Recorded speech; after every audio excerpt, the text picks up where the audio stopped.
ఆ అమ్మాయి కోసం నిలబడకపోవడం ఆ ఈశ్వర్ అనేటువంటి తప్పు.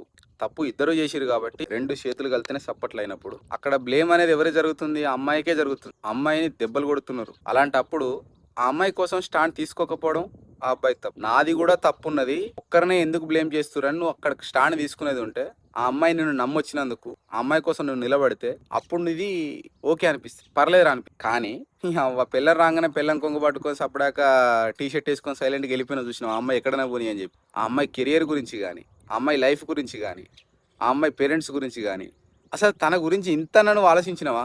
ఆలోచించలే. పెళ్ళాం రాంగానే కొంగు పట్టుకొని సైలెంట్‌గా వెళ్ళిపోయినావు. నిర్దాక్షంగా ఆ అమ్మాయిని అక్కడనే వదిలేసి, ఆ అమ్మాయిని కొడుతున్నారా? తిడుతున్నారా? ఏం చేస్తారు? ఆ అమ్మాయి పరిస్థితి ఏందని ఇంత కూడా ఆలోచించకుండా సైలెంట్‌గా వెళ్ళిపోయినావు. నువ్వు అనొచ్చు, నేను అక్కడ ఉంటే ఇంకా పెద్ద గొడవ అయితదని సైలెంట్‌గా పక్కకి వెళ్ళిపోయినా అనే ఉద్దేశంతోటి నువ్వు అనుకోని ఉండొచ్చు.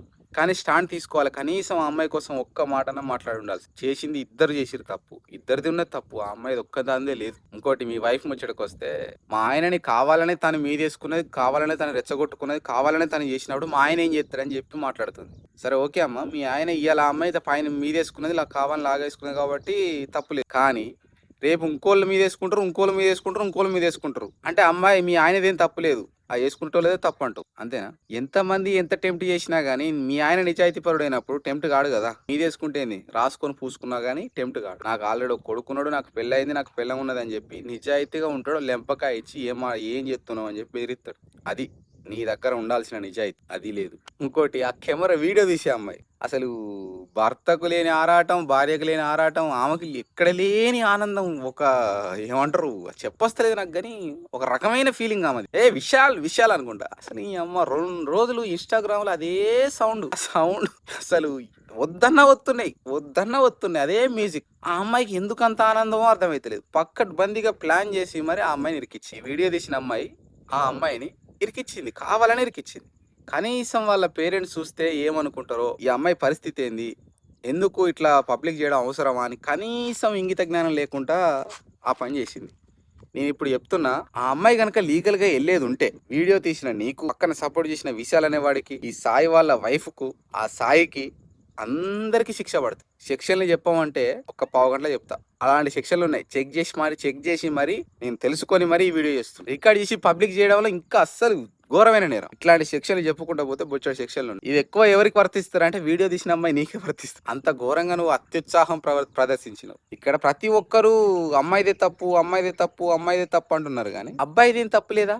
ఇద్దరు కలిసే కదా రూమ్‌కి పోయిర్రు. ఇద్దరు అనుకునే కదా రూమ్‌కి పోయిర్రు. అమ్మాయిది మాత్రమే ఎందుకు బ్లేమ్ చేస్తున్నారు? అవును ఓకే. ఆ అమ్మాయి కూడా తప్పు చేసింది. కానీ ఇద్దరు 2 చేతులు కలిస్తేనే చప్పట్లు. నా సపోర్ట్ మాత్రం మాధురి రాథోడ్‌కి. నేను ఆ అమ్మాయిని సపోర్ట్ చేస్తూ మాట్లాడుతున్నా. ఆ అమ్మాయి తప్పు చేసి ఉండొచ్చు. కానీ తప్పు ఆ అమ్మాయి మాత్రమే చేసిందంటే కరెక్ట్ కాదు. ఆ అమ్మాయికి లైఫ్ ఉంది.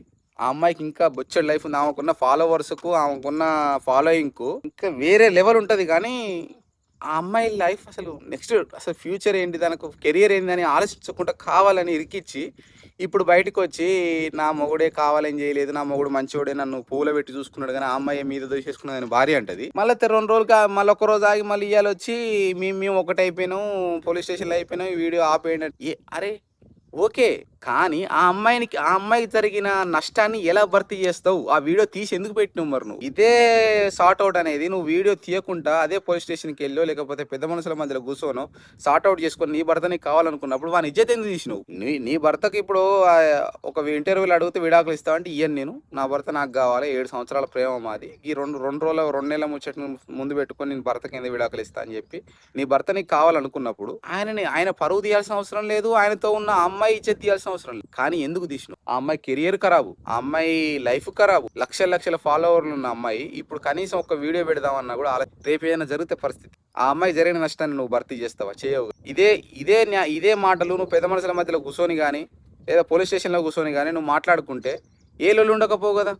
కానీ నువ్వు కావాలని చేసిన పని అనిపిస్తుంది. ఎవరు వీడియో తీసిన అమ్మాయి ఉన్నది చూసినావా? ఆ అమ్మాయి కావాలని చేసింది. ఆ విశాల్ అనేటోడు ఎవడో గాని కెమెరా ముంగడికి రాలే గాని వాడు కూడా కంపల్సరీ ఆ అమ్మాయి లీగల్‌కి పోతే మాత్రం మీకు ఖచ్చితంగా ఉన్నదేరా ఇగ.